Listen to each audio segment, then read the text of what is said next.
મહીસાગર જિલ્લાનો એક યુવાન પોતાના જન્મદિવસને યાદગાર બનાવવા માટે પગપાળા કેદારનાથ યાત્રાએ નીકળ્યો હતો। ધ્રુવ દરજી અંદાજિત 1500 કિલોમીટર પગપાળા જઈને દેવાધિદેવ મહાદેવના દર્શન કરશે। સાથે જિલ્લામાંથી પ્રથમ વખત કોઈ યુવાન આ રીતે કેદારનાથ જતો હોય એવું કહી શકાય।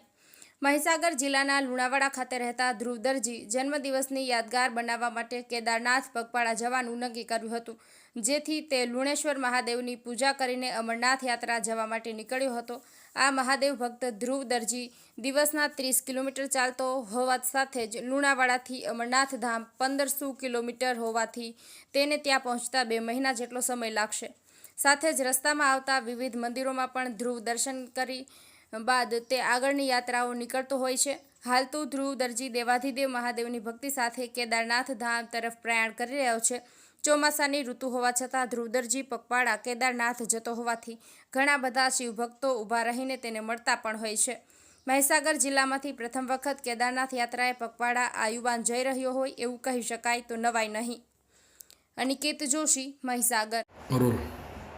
હું મહીસાગર જિલ્લાના વિરણિયા ગામથી મેં આ જે કેદારનાથની યાત્રા જે છે મારી એ ચાલુ કરી હતી।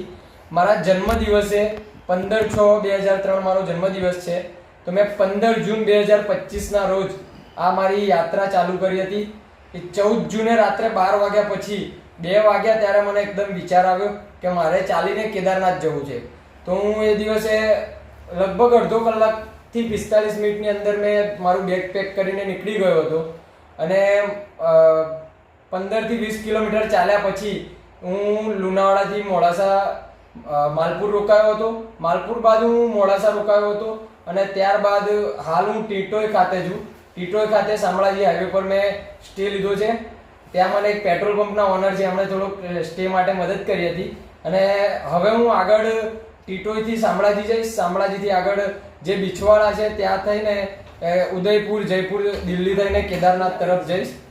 અને કેટલા કિલોમીટરની યાત્રા છે આપની? મારી આ યાત્રા જે છે એ 1500 કિલોમીટર સમથિંગ છે। અંદાજે કેટલા સમયમાં આપ પહોંચવાના? હું લગભગ 1.5 થી 2 મહિનાની અંદર આ યાત્રા પૂરી કરીશ મારી, અને કેદારનાથ જે મહાદેવના દર્શન કરી અને હું ધન્યતા અનુભવીશ। શું નામ છે આપનું?